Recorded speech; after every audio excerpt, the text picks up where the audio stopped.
Be authentically you. Hey y'all, welcome back to Made It to Medicine with Vix. That's me. And this week I'm talking to you about my extracurricular activities and the jobs that I had leading up to medical school. I know that everyone thinks that everything that you do has to be medically related or clinically related. That is not the case. You want to do what you love and show your passion for medicine while also showing your passion for humanity, your passions in life in general. What makes you you? What makes you unique? What makes you different? Because there's no one else like you in the world. Like, that is your niche. And you want medical school admissions committees, people, and those who are interviewing you to see that. So come right on in today as we just dive right into my experiences, my jobs, my extracurricular activities that led me up to this point in medical school and what I'm currently into at the moment. Per usual, be sure to comment, like, subscribe, do all those things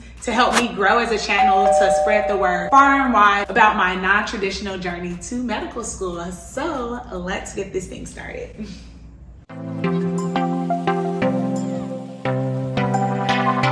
As a freshman in college, I knew I was going to join the Black Student Union for members only at Northwestern. And so I knew I wanted to get involved with them. I joined the Mentors program where I got mentored as a freshman, and then I continued to pass the torch and do the things throughout the other 3 years of college. And then I was the historian and the publicity chair for members only. Cool, that got my feet a little bit wet and getting some leadership. But then we changed it all around and I joined the gospel choir as well. This don't have nothing to do with medicine, y'all. Nothing at all. But I love God. You know what I'm saying? I'm not ashamed about it. So I wanted to continue to sing praises and lift up the name of Jesus during my college experience. But although this has nothing to do with medicine, it showed my commitment to an organization. I joined as a freshman and I continued throughout all 4 years of college. Like, commitment issues, what is that? I don't know her. And as a medical student or as a pre-med student, like, this is a long journey and you want to show admissions offices that you are committed. And like, if you say you're gonna do something, you're gonna do it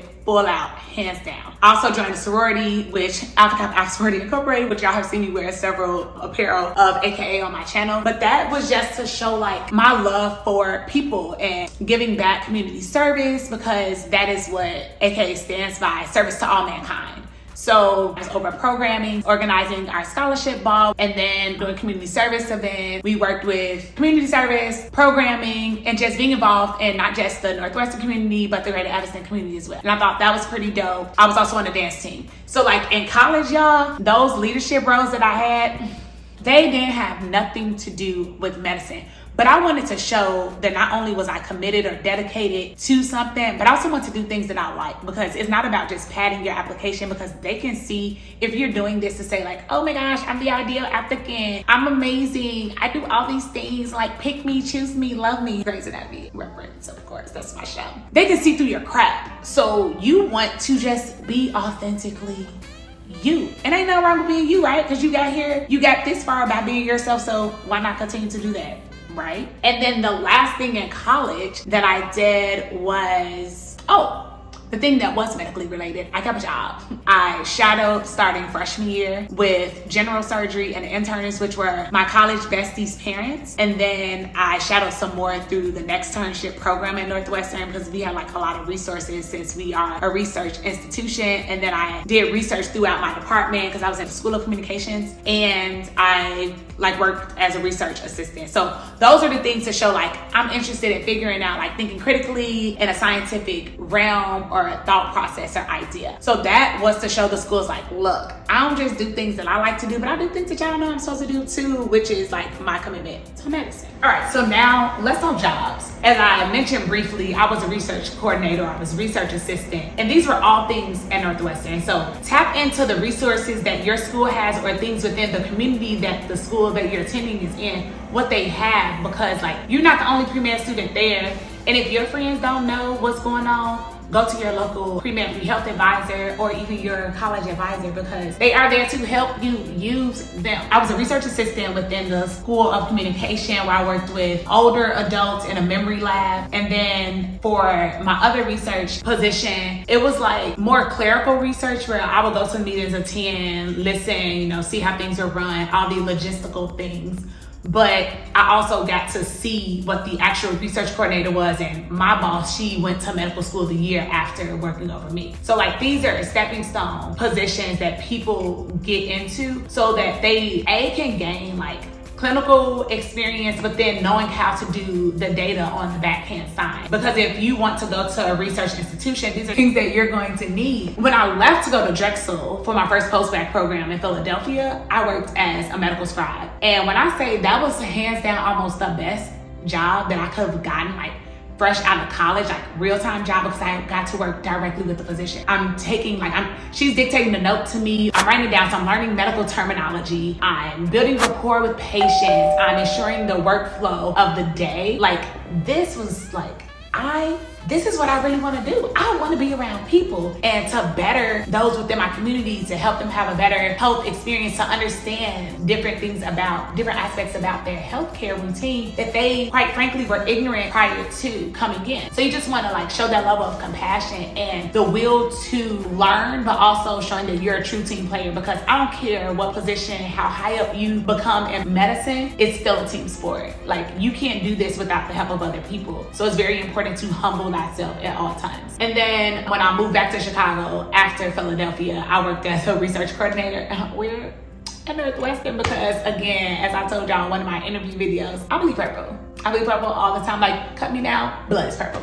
But for real though, I worked in the general internal medicine department and the pulmonary department, where I first started as a recruiting people for our peripheral artery disease studies or the pulmonary studies. But then I got to work in the clinic and administering walking exams, taking them to get their pulmonary function tests, or like scheduling different tests for them, sitting in the room with them when the physician gave them their physical, just learning how to interact with people. Like physicians make this stuff look so easy, but after being in my doctoring class, I'm like, whoa, like talking to people and hitting all the questions that you have to ask in order to fill in the gaps in their chart is difficult. But they make this stuff look so easy. I'm just like, how you do that? How you do that? And how can I get better and proficient at it quickly like you? Like, I want to be like you when I grow up. Yes, I do. I think that these positions got me to where I am now. But it's not just the medicine. Like I showed you on my previous video with my experiences, my hobbies. During one of my interviews, they literally asked me, what is it that you like to do for fun outside of medicine? But if I had only done things related to medicine, I could start thinking like, well, shoot, what do I like to do for fun? Do I like to do fun? Do I have my life outside of medicine? Like, what is that? And I'm here to tell you right now, life outside of medicine does exist, even though medical school is hard, y'all. Like, when I say it's hard, I have no other word other than those 4 letters, HARD.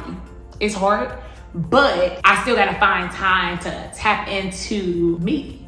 Like, me.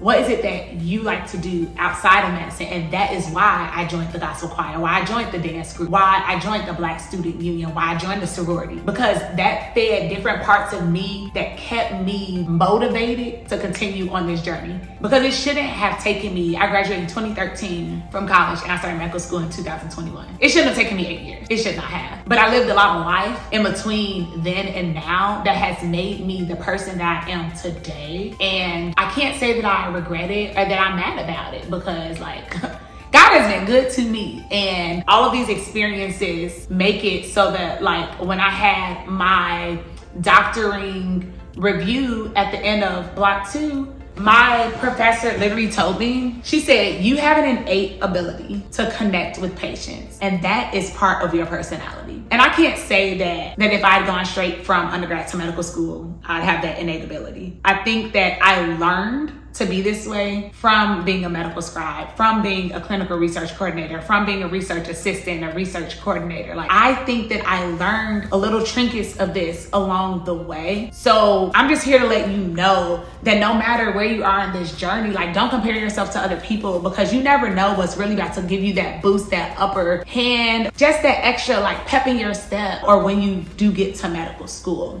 So all in all, jobs that I had were to show my leadership, to show my commitment, engagement, passion for medicine, and passion for other things outside of medicine, because I am a human first. Oh yeah, please Shadow, please shadow a physician before you say that you want to go to medical school. And I'm not saying this has to be some long and extensive shadowing, but they're going to ask, like, how do you know that this is something that you want to do, that you want to commit to? If you haven't shadowed it, can you really say that? I mean, if you do have like clinical experience or research experience of working directly with a physician, go for it. But do not just apply off of saying like, I want to help people and I see myself as a doctor. Y'all, that is really not gonna cut it. So definitely shadow, okay?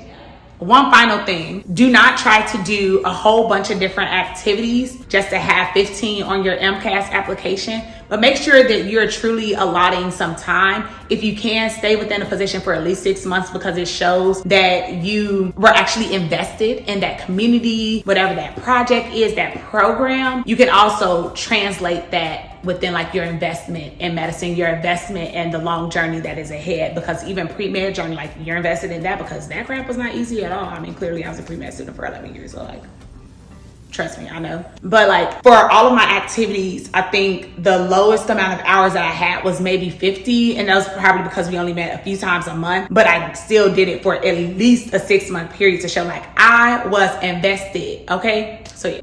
Do that. All right, so take 2. So the final thing I want to talk to you about are the extracurricular activities that I'm a part of as a first-year medical student. I am part of the orthopedic interest group because I truly know that surgery is something I want to do, and I believe ortho will allow me to fuse my interest of surgery and sports, because I'm thinking about sports medicine, but also maybe spinal surgery. I even shadowed in pediatric orthopedic surgery and was like, dang, I always was a person who said I didn't like kids, but maybe I could do this. And I'm the co-vice president of our class board, a general member of the Student National Medical Association, in addition to the mentors program. So as you can see, some of the things that I put on my MCAS application, so my application to medical school, are things that I'm still involved in today, because this is what I am really invested in, what I'm interested in, what I'm passionate about. And that's truly what it's all about. So just continue to do things that are investing in you, pouring into yourself, and that are going to continue to build up your character and like on this journey to becoming an MD or a DO, because woo,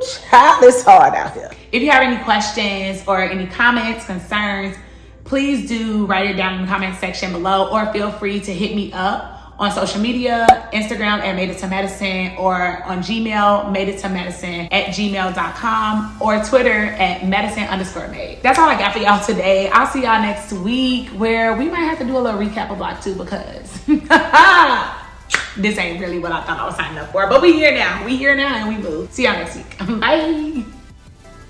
What else I want to say?